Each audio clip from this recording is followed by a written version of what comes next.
So great. Thank you all so much for joining. And today I'm really excited to be presenting alongside Jasper from De La Salle University, a university that is very close to my heart as a lot of my relatives went there. And of course, it's a university that I frequently pass in my time in Manila. So really excited to have you guys on board as a customer, and even more so as an extremely active customer. A lot of really interesting and amazing use cases that you guys have planned. And it really speaks to, I think, our solutions, and especially how institutions such as yourself have reacted to all the changes, all the challenges of the last year or so. So without any further ado, I will give a quick agenda. So in this session, I will quickly introduce myself, what we do as EesySoft for those who may not know about us. Jasper will take over, introduce himself and a bit about DLSU, and then we'll dive into some questions around some of the challenges, some of the things that they're doing. And please, if you do have any questions, feel free to message them within the chat, or feel free to save them for the last 15 minutes or so where we'll have time for some questions. And with that, let's get going. So, hello everyone, my name is Adam Klicheski. I know my last name might not sound like it, but I am actually half Filipino and American. I am based within the Philippines, where I have been for the last 3 years, working with EesySoft for the last 3.5, 4 years. And I'm the channel sales executive for the APAC region. So working a lot with most of you, I'm guessing. And enough about myself. So who are some of the customers that we work with throughout the Asia region? I know we have a lot of representation from these institutions. One of the big ones, Jose Rizal University as well, one of our first Canvas PH customers. So thank you guys so much for that trust. I think Gian is on this call as well. So, really excited to work and dive into this market alongside DLSU. And what do we do as EesySoft? So, why are institutions joining us? There's a couple of main pillars, and the first of which is understanding the current usage. So our adoption reports allow you to see which tools are being used by which faculty members or which users in general, and that can really give you insight into which tools are being maximized or not. In that case, the second pillar would be messaging. So we take that data, those insights from the usage reports, and we actually apply them in order to say, okay, this is an area where we need more focus. How can we actually action this data? And we're able to do that with messaging. And, De La Salle, you guys are one of the, and Jose Rizal University, also you guys are some of the main focus points is this messaging. So I'm really excited to dive a lot more deeper into that. The third pillar would be our campaigns, which is kind of a combination of the messaging and the support, but also the adoption, where we're able to track and measure the efforts that you do in terms of increasing certain adoption, or let's say if you have certain goals in mind. Campaigns allows you to basically track and measure the ROI on these. And then last, our context and role sensitive support, helping streamline and make a more efficient support process by allowing users to find their own support help, but also allowing your institution to populate it with institution-specific knowledge. So that's kind of briefly what we do, and we'll definitely dive a lot more into that during this webinar. But now I can hand it over to you, Dr. Jasper. Thank you so much for joining us, and if you would be so kind, please introduce yourself. Hello, everyone. Good afternoon. Thank you, Adam, for organizing this sharing session. Okay, I'm glad that I see familiar faces in the chat. Okay, so I can see, for example, Sir Gion, Sir Jason De Villa, Dean Rafi from the LSU, and as Adam mentioned, I am Dr. Jasper Vincent Q. Alantaga. I'm a faculty under the Educational Leadership and Management Department of the Brother Andrew College of Education. Salle University, Manila, here in the Philippines.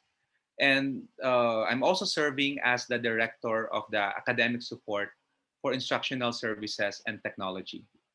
So basically, it's the office that handles the training for our teachers, okay, and also students to some extent, as well as give out the support services for online distance learning.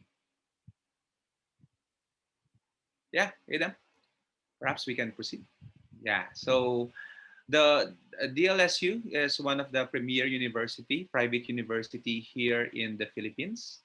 Okay, so we have had our blended learning almost 2 decades. Okay, and we have in our history we have had different learning management systems. Okay, so we had I remember before when I was even an undergraduate here in the university, we had our integrated virtual learning network, a virtual learning environment rather, or IVLE. And then we migrated to Sakai LMS. Some of you might be familiar to that. And then at present, we are using Canvas as our learning management system. So our branding for Canvas is Animo Space. Okay, and it's being utilized both by our higher education institutions, undergraduate, graduate, as well as the College of Law, and also our integrated school. So as early as grade 4, all the way to senior high school, they are also utilizing Animo Space Canvas LMS. Okay, so we're glad to uh, be able to share our experiences, okay, regarding our use of EasySoft. But I just want to be very transparent, okay, because we have jumped into EasySoft fairly. It's one of our fairly new systems. Okay, I think towards the last part of 2020, we started communication with Adam on this. Okay, and then we decided to subscribe to EasySoft for 2021. Okay, so we let it run in our LMS in terms of just gathering background data and analytics. Started January 2021, but the actual implementation officially for our monitoring really happened at the start of our term two, which is March of 2021. So we're only a couple of months in to our EasySoft use. Okay, and so far we're loving it. I guess that will be the core of our discussion this afternoon. Great, that's super great to hear. Interesting about the all the different LMSs you've used, and how long have you guys been on Canvas now? Out of curiosity. Okay, if I'm not mistaken, okay, I'm so bad with these dates. Okay, if I'm not mistaken, at least there were some initiatives from specific faculties as early as I guess 7 years ago, but institutionally, I think we had it for 5 years, 4 to 5 years in that sense. Yeah, as our official learning management system. Great, 4 to 5 years. I think another point you made around kind of using EasySoft just as of recently. One of the reasons that we love to do these kinds of sessions is so that we can see how you have been using it, even though it's been only a couple months. But then even kind of looking to the future, I know you guys have a lot of plans about the different messaging. So it'll be a great thing, hopefully in a couple months, to revisit this and say, okay, what's changed? How has the last couple months been, or year to that extent, and then seeing what's progressed and what's been achieved. So I guess if you don't mind, Jasper, we can jump into some of the questions now. Would that be okay? Definitely. Awesome. So I just prepared a couple questions, but I really want to have it free flowing and to really make it maybe more of a podcast style, or that style where we can just kind of openly have a chat. The first question that I was really interested in was, of course, we've had a very challenging last year or so. You mentioned that you've already been doing a type of blended learning, but in regards to the transition from face-to-face or this kind of blended style to fully online teaching, what was that process like? How did you guys approach that challenge? And then how did you guys actually implement these things in order to create an effective online teaching and learning system? Yeah. Um, I think we are on the same boat compared with other institutions locally here in the Philippines. As I've said earlier, we did have blended learning as early as I think year 2000 even or even earlier. Okay, and that means of course we had our training of teachers in blended learning. Okay, there was even a, a policy before in the university that really afforded our teachers to declare their courses as blended courses. Okay, so before the pandemic, some teachers followed more what you call this more a rotation model of blended. Okay, so meaning they're shifting from face to face, moving back and forth between face to face sessions, live classes, and online sessions. Okay, so the policy then was maximum 50% online. Okay, so and then of course some teachers, especially our champions, we call them our innovators, jump into this opportunity. Okay, so I'm one of those faculty who really decided to have all my courses, even before the pandemic, declared as blended courses. Okay, and when I was tapped to be the director of Assist or the office that handles ODL, then we laid out our roadmap for online learning. Okay. I remember uh, since I'm the lead in the technical working group of our Animo Space platform, we had our levels of blending in a sense. Okay, set 2019. And that was before the pandemic, and the level 4 then was to have full online courses. Okay, so you can imagine looking at it now in retrospect. Okay, so that's already covered. Okay, it's because we expected before the pandemic that we want teachers first to try out 50%, and then before they jump into 100% full online. Okay, but the pandemic, just like other institutions here, have really accelerated our roadmap. Okay, so we've reached that goal, and in a sense we have to now reflect on how to set new goals for our online distance learning. So in terms of transition, well, one thing I can say is that it's not easy. Okay, so any digital transformation, especially because the timing then I can remember was really horrible for us. Okay, not just for us, I think for everyone. Okay, in our case we are at week number 8, if I'm not mistaken, 8 out of 13. So we're towards the end of the term in that sense. So, and of course, for those teachers that have declared their courses as blended courses, they somewhat had an easier transition. Okay, but for those who really were required to transition or change their initially designed face-to-face classes into full online courses, then it became very hard in terms of preparing the modules. Okay, it was really emergency remote teaching as the term that we use to quickly transition from face-to-face to online learning at that time. Okay, so in our case, as the office that supports online distance learning, that translated to us also putting all our services, shifting it all online. Okay, so our strategy then was to bring all our trainings and support online. We conducted what we termed before as daily pop-up webinars.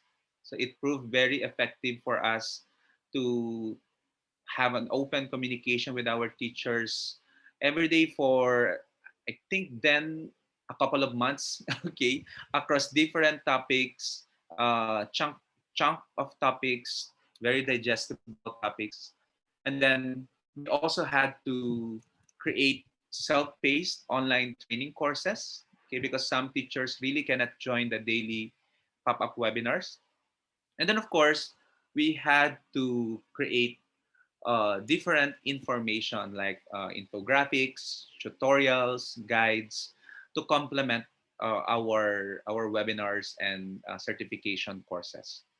So it was not easy, but I feel that we were able to really offer differentiated training and support, as well as virtually handhold those who need more handholding. Okay. Wow, that sounds like you guys, out of all a lot of institute, I mean, it sounds like you guys were very um, well reacted well, let's say. I mean, it was such a challenging time. In fact, it was just around this time last year, I believe, Mm, when they announced, or mid-March was when they announced lockdown here in the Philippines. mm, And yeah, to hear all of those things that you were able to so quickly react to is really showing of your, yeah, your level in terms of the online teaching. I just see a question now in regards to metrics from Jason. So in regards to Canvas, how do we collect data? It's done with a set of monitors. So that's an EesySoft monitors. It's not done from the Canvas database. And that is the integration within Canvas is done with theme editor. So just to answer your question, Jason, I think that also ties into some of the points that you were making, um, Jasper, around mm, data and kind of how you're using that to understand who needs more help, who needs less help, and mm. who kind of understands the current tools. Um, Thinking back on that, how do you think that EesySoft now helps in regards to the training and support now that you have access to those things like data on tool usage or support reports? Has that changed how you approach the training and support that you provide? Uh, Definitely. As I said, during the onset of COVID-19, our office was one of the busiest office. Okay. As you know, teachers then would really run to us. Okay. We were flooded with emails. I remember during that time, okay, most of the daily task that I do is to check emails and send out more information to teachers, and not just teachers, all other users of our system. Okay, so it was really reactive at that point. Okay, so although we have, as I said, online courses for them to jump into, handouts, etc., but I guess it's natural for teachers to want to have a quick answer to their questions. Okay, so that was one of our choke point and challenges, the workload manageability. Okay, so as an office, we're quite small. We only have, I think, five personnel in the office then. Okay, handling the needs of the university in online distance learning. So it was really the new normal for us then was being tired. Okay, tired for us was the new normal during that time. So we were contemplating on how to lessen. Of course, we cannot remove all of it, but how to lessen this emails that we get from our teachers. Okay, and and good thing we bumped into EasySoft.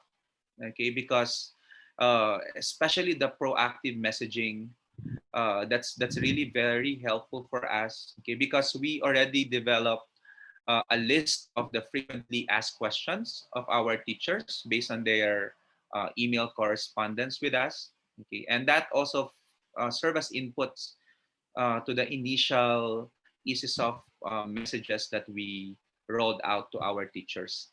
Okay, and it can be very small things like reminders to publish your course. Okay, but at least that takes out the email inquiry we get in relation to publishing courses, or it can be messages about very advanced features of Animo Space. Okay, like I remember uh, promoting, for example, assignment groups and assignment weights. Okay, so that was one of the things that we tend to have a lot of questions toward the end of the term. Okay, so we made sure that proactively we are informing teachers, okay, on how to do it. Okay, even before they ask the question, then it's already provided for them the answer.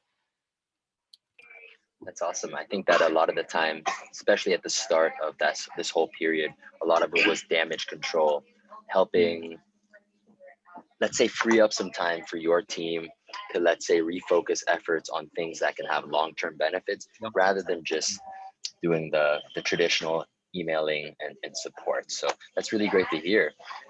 Following up with that, you mentioned some of these ideas or some of these concepts. What was the primary goal when you guys first started using EesySoft? And you mentioned some of these challenges that you were facing.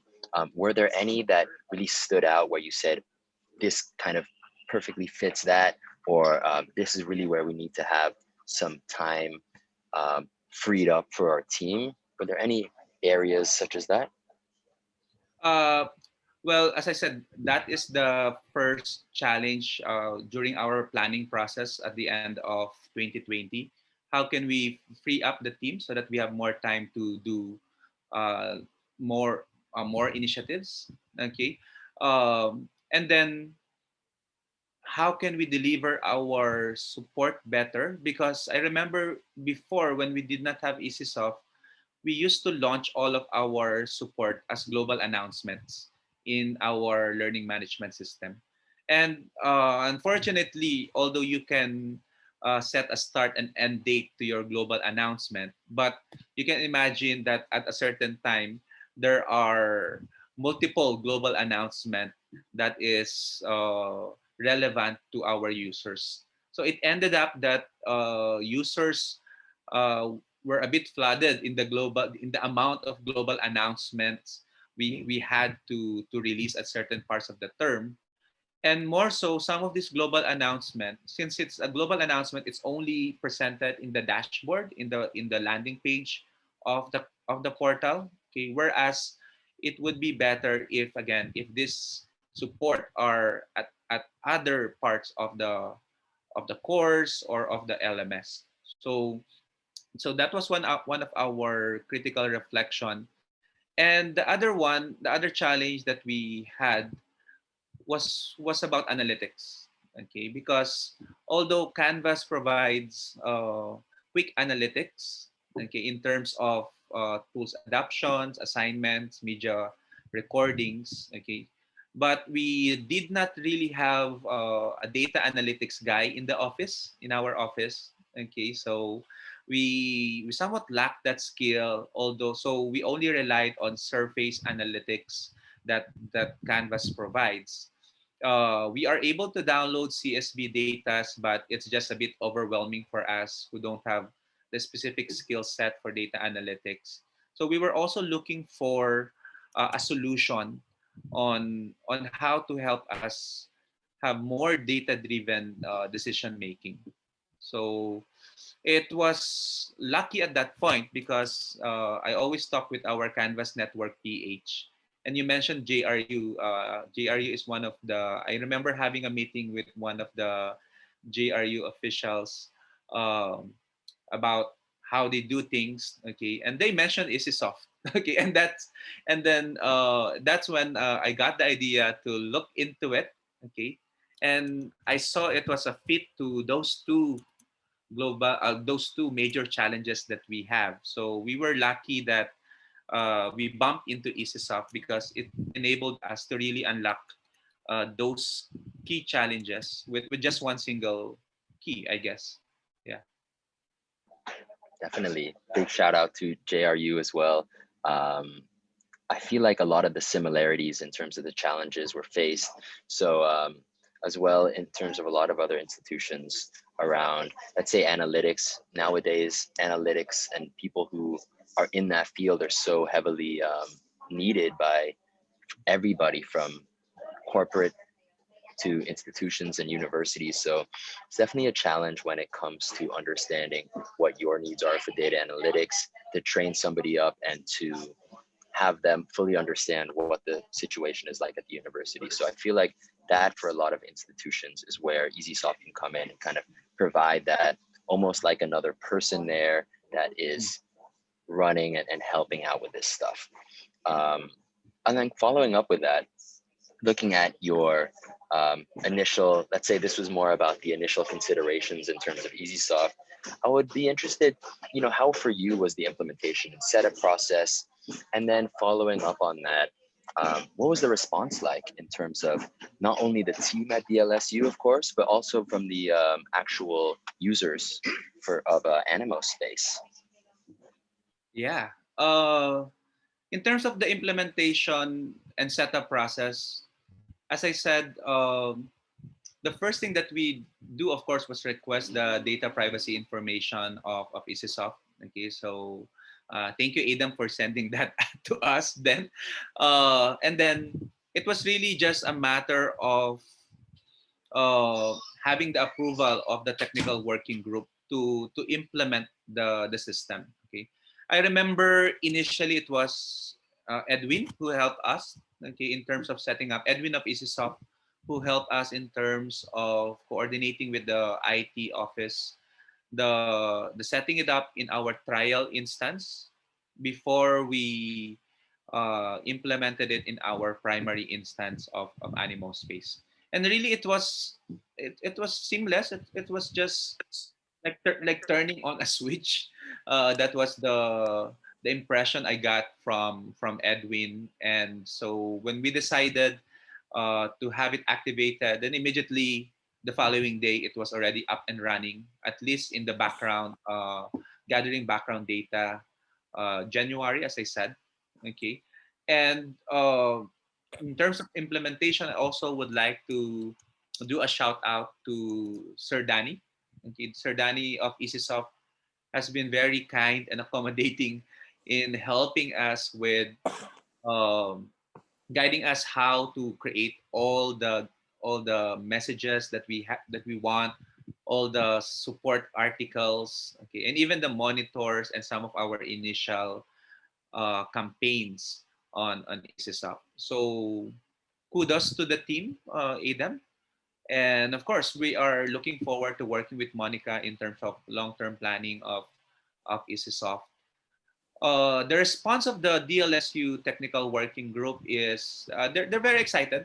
Okay, as I said, these are the lingering problems that challenges that we had, and we were again the fit is just perfect for EasySoft and our identified problems. Okay, I remember it was Ma'am Trish Castro of the integrated school because she handles the support for the grade 4 to 12 or senior high school, and I handle the HEI support.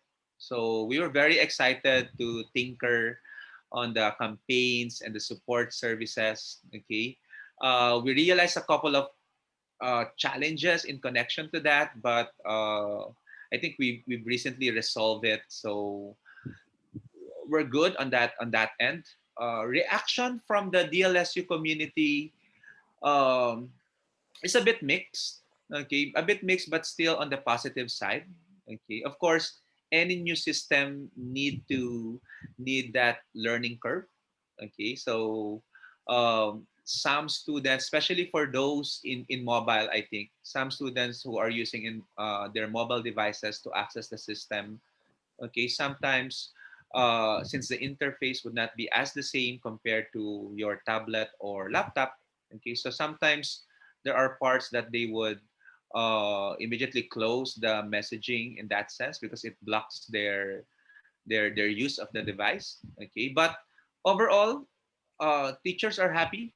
Okay, that we are giving them the opportunity to solve their own problems via the support articles, and really, they feel that although they feel 24/7 support, okay, more than ever because of EasySoft. That's great to hear.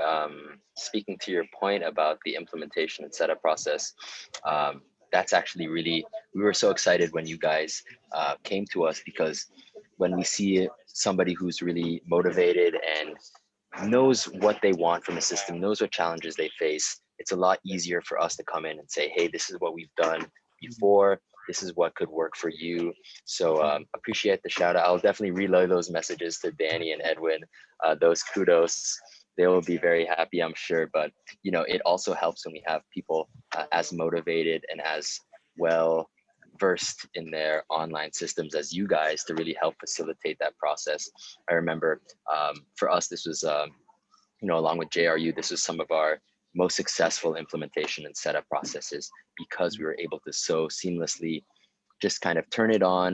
We know what we want to achieve. We know what areas are necessary, or let's say focus points. And from there, lucky for us, we've worked with so many institutions around the world with similar challenges that we were really able to just kind of turn on those messages or turn on whatever support help they needed and really get those success metrics, let's say. So thank you so much for that.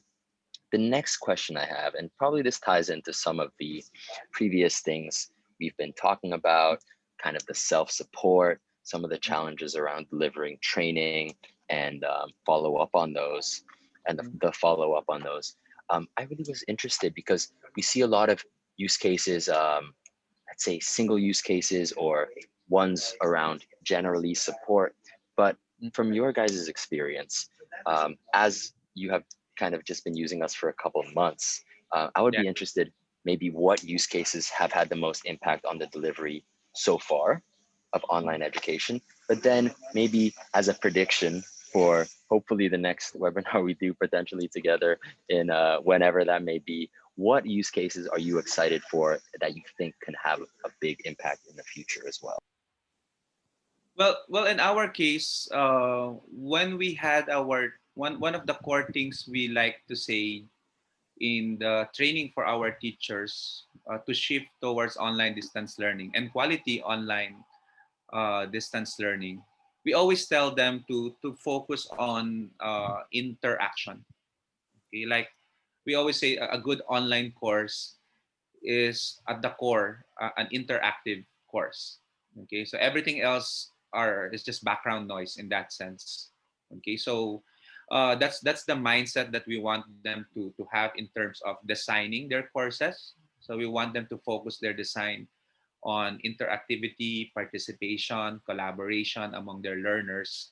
Okay, and that was really our quick measure of high quality online teaching. How well are our users utilizing the specific tools that promote interaction? Okay, so I guess that would be one of the most important campaigns or use cases that we do for our EesySoft right now. Okay, so we have a lot of campaigns running at the moment. I just want to highlight, for example, um, specific campaigns, like we have a campaign on Zoom, on the utilization of Zoom. So that was very important for us, that we wanted teachers to migrate from the built-in big blue button conference of Canvas into our new platform for online video conferencing, which is Zoom. Okay, so because we've received a lot of challenges from our users on the use of conferences, and it's understandable being a free tool. Okay, so and we're glad to see that there was really an uptake of the Zoom. Okay, because of and I would like to attribute it to the release of our support campaigns for Zoom. Okay, so we also have one of our core campaigns is the course development. Okay, we had before what we call uh, weekly tips for teachers. Okay, so we tend to release it before as global announcement, but the tips of the week now are converted all into uh, course content support messages. Okay, so mga pop-up messages that our teachers see at different parts of their course. Okay, so and most of them would focus on the more interactive part of the more interactive features of their courses. Okay. And finally, because assessment, as I always say, is going to be the big elephant in the online distance and learning environment, we've also believed that our case use of promoting alternative assessment, okay, um, is one of the bigger campaigns that we want to that we are closely monitoring. Okay, so our teachers quizzes is one of the list tool that our teachers use. Okay, so that's a good indicator because again, it would suggest the teachers are doing more alternative forms of assessment. Okay, so um, I'm happy because in terms of generating the analytics, that the analytics that's generated by EasySoft, it's really detailed. Okay, like we can we can go as far as the specific tools and even go deeper into what our teachers have tried or not tried in terms of those specific tools. So for example, since we put a premium on interactivity, then we can say, for example, I'm looking at the data right now that 89% of our teachers have, let's say, have used discussions, but we can see that they have not all have tried out, for example, peer review of discussions. So we would be able to really pinpoint which among not just the general tool, okay, but the sub activities under that tool that would need more support towards our goal of high quality online teaching. Definitely. I think that speaks a lot to the idea a lot of institutions have had to kind of come to grips with. You guys are doing a great job of it. The idea that we're taking the LMS from as a content repository, something more where users are engaging with it, but as more of a place to access their courses, access their documents, and really taking it to the point of the holistic method where you're getting interactions, you're getting, let's say, usage of the discussions, you're getting a back and forth from the users at the end of the day. That's going to be very important with keeping them online. Unfortunately, that's our only method of communication or interaction nowadays. So taking it kind of to that next level, but also facilitating that process with the things that you guys are doing around campaigns, messaging. I think it's really amazing, and it speaks to how well your team has really organized themselves. In line with that, I'm actually really interested in how you guys have actually planned the messaging for the entire term. I know you guys have a lot of plans in the works in regards to your messaging, your campaigns. How have you done that? Has there been a process towards that? Yeah, how has that process been for you guys? Well, as I said, Adam, we did have we have a good knowledge base in terms of our reminders, guidelines, infographics, tutorials, surveys, even developed throughout our first year. So that served as our database, and then we had to map it out initially on what weeks, for example, or what time of the term those support services are best released to our users. Okay, so after that, then it's just a matter of setting it up as a time release support messages for our users. So, and then the good thing is that EasySoft, especially the support articles, would really allowed us to consolidate all of this under one page. Okay, so teachers can just do a quick search and with keywords, for example. So that was very important for us. Okay, because the university releases as well every once in a while help desk announcements, for example, additional guidelines, change in policies. So these are all translated into support articles for our users to access. So um, yeah, so that was really our step. We already have, based on our history, all the support that we needed, and based on the FAQs, as I said, the FAQs serve as inputs to new support messages that we can possibly do. So it is very important for us to have that, to always update our frequently asked questions. So we translated all of them into support messages.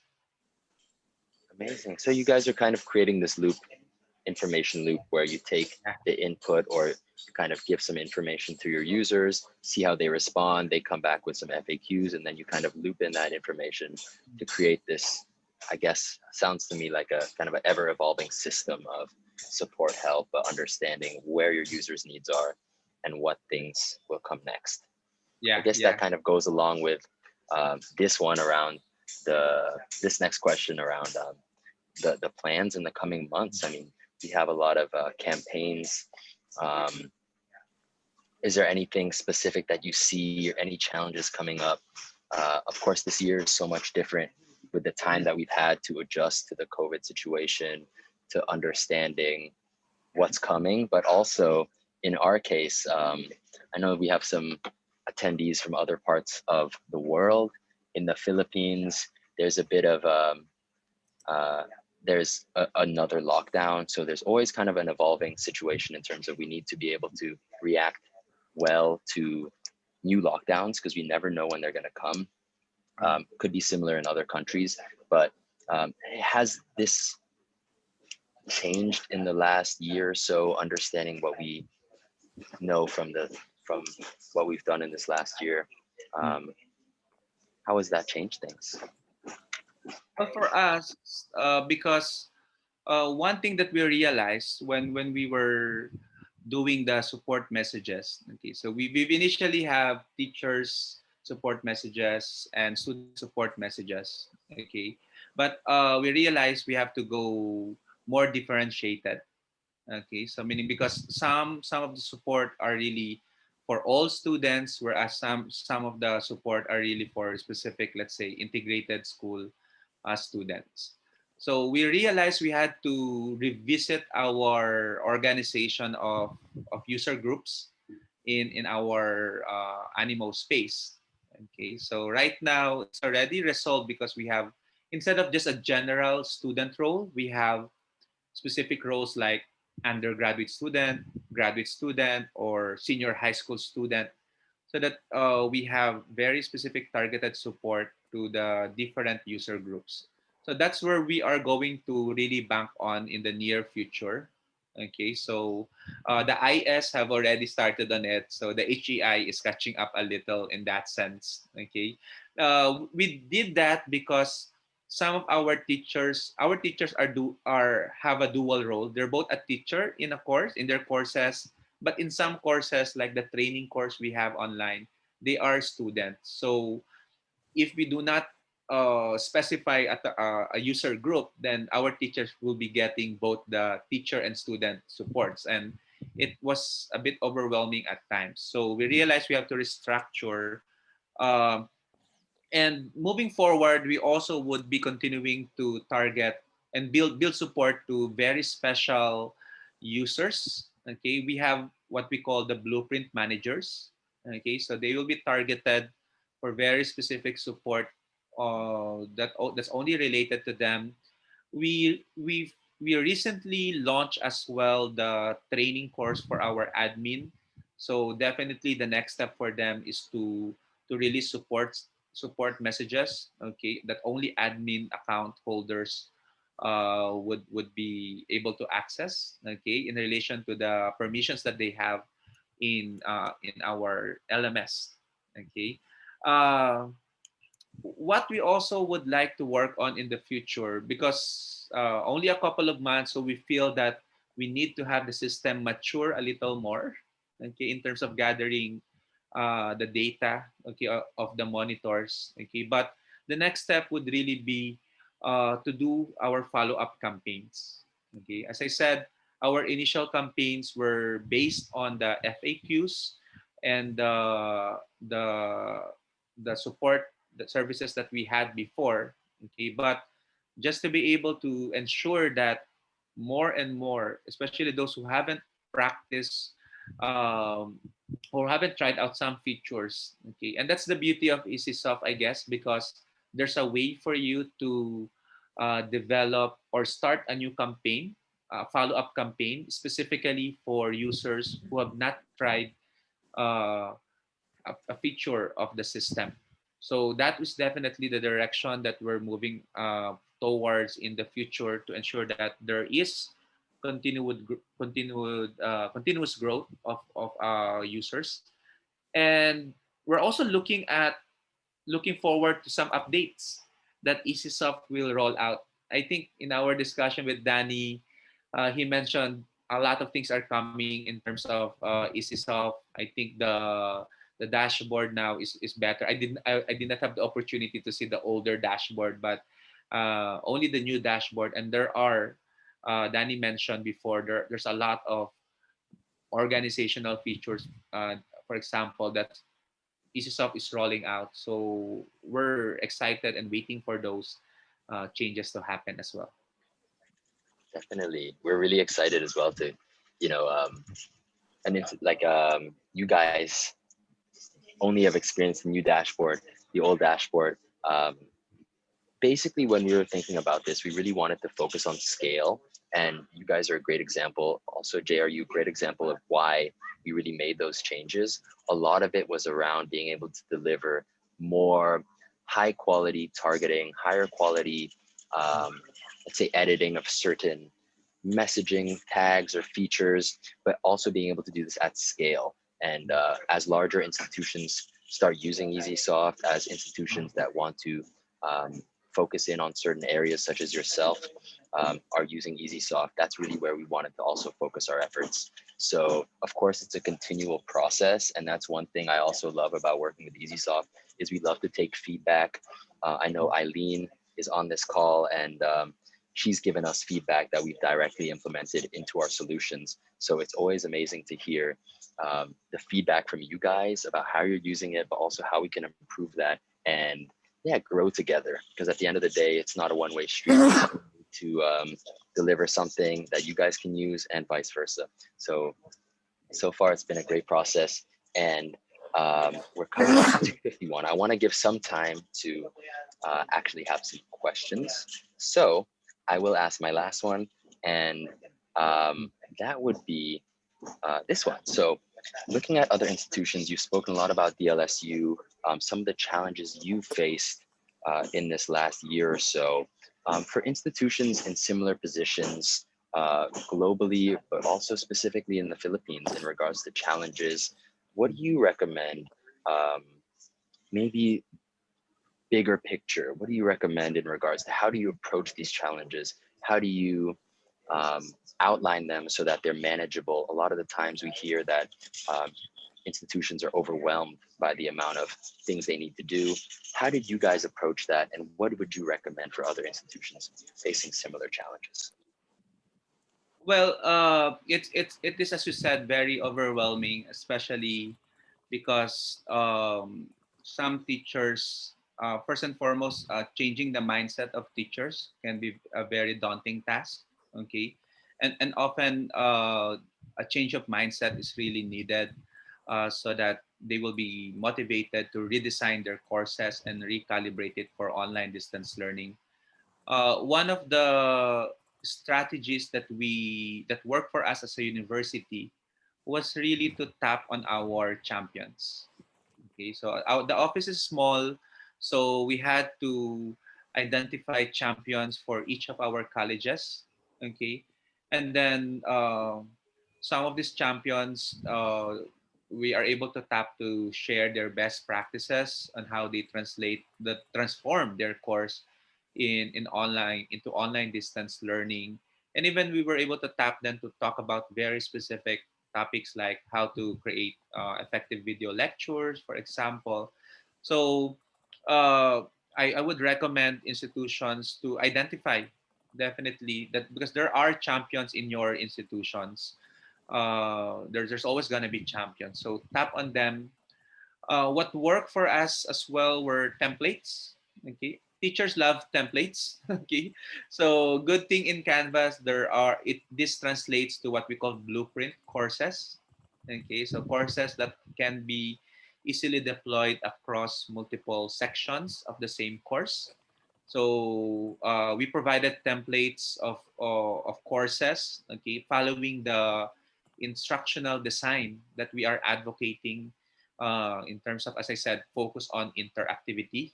Okay. We provided templates on the grading schemes, templates on the rubrics that teachers can easily deploy in their courses. So just things that would make the course development really faster for our teachers because DLSU is a trimestral system, and at times there's only a couple of weeks preparation in between the terms. So templates work well for us. And I would also like to say that do not lose track of what's important in terms of providing training and support to your teachers. Okay, so remember, as Ada mentioned, 1 year after the pandemic, the questions that your users are asking should have grown already. Okay, if they're asking the same old questions, then it just means they might not be, they might be stuck. Okay, or they might not be growing. So we're be open that your be glad that your teachers and users are asking higher level questions now, even harder questions, because it means that their needs are growing and changing as users. Okay, so I always tell that when I talk about during training, I talk about the community of inquiry. For example, the teachers have to integrate in their courses. So we also have to do that as an office. So we have to make sure that our presence are felt, okay, by our teachers, that we are available for not just technical but more importantly pedagogical support.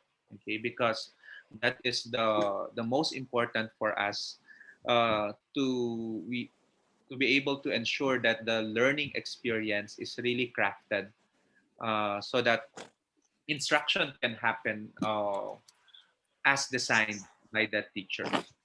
So, and finally, on this end, I would like to share what I always believe, and this is from Jojo Chan's view on transformation.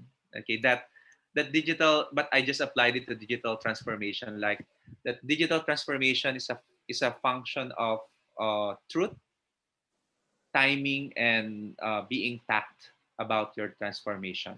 Okay, so we always tell teachers you have to know your personal truth. Okay, you have to know your strengths and weaknesses.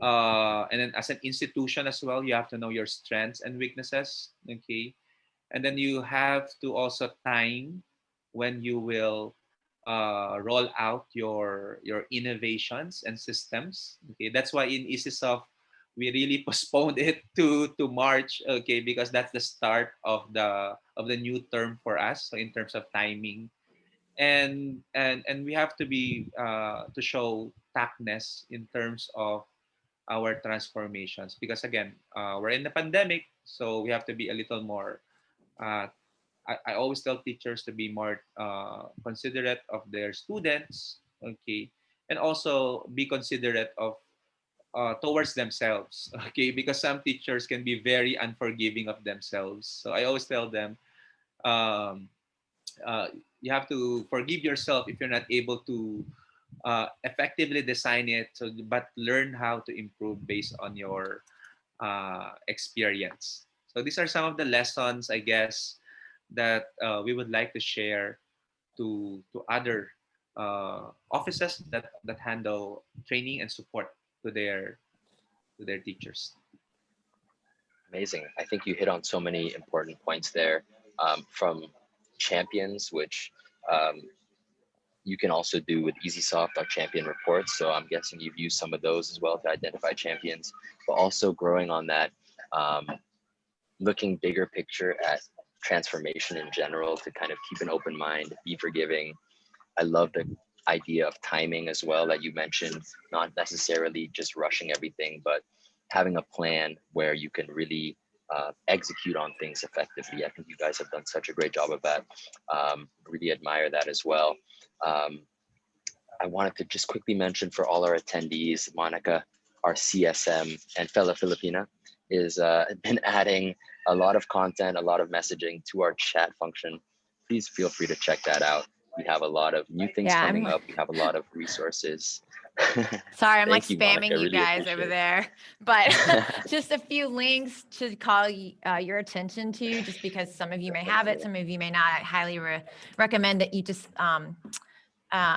bookmark them. You might not need them right now, but I linked over the roadmap which is, things that are up and coming for this year, Mm. as well as the EesySoft universe, which is where we put example campaigns and messages, even and support articles, even from customers who have given us permission to use their content. So some of you may actually already be in there. We also have our team members, when they come across really good ones, we also put them in there, or things that we think could be helpful. And you can filter them by the LMS you're using, because I know we also have some Blackboard folks in here and people who are actually thinking of moving to other LMSs. So we will continually add to the universe as well. And then the last link there is the campaign templates page, which right now exists as a separate website. Now, these are campaigns that are actually in your dashboard now that you can use like right now. You can just use it as a draft, and they're sitting in your templates in your dashboard. But that page will then soon be, again, put into the dashboard, so you don't have to go to a separate web page, so that you can really preview what's in those kind of pre-made campaigns that we're making for you guys. So but yeah, I'm just so happy to see everyone here. And Jasper, you did a great job. I'm so excited also to be Thanks, meeting Monica. with you guys next week. So but yes, You please mentioned use that, these Jasper, resources. that Yeah. you like templates. We also like templates. Of course, that's a great way to deliver content out of the box that you can really adjust and create for your needs. Anyway, it's 3 p.m. Firstly, I want to thank you all so much, all the attendees who came. Dr. Jasper, thank you so much for agreeing to do this.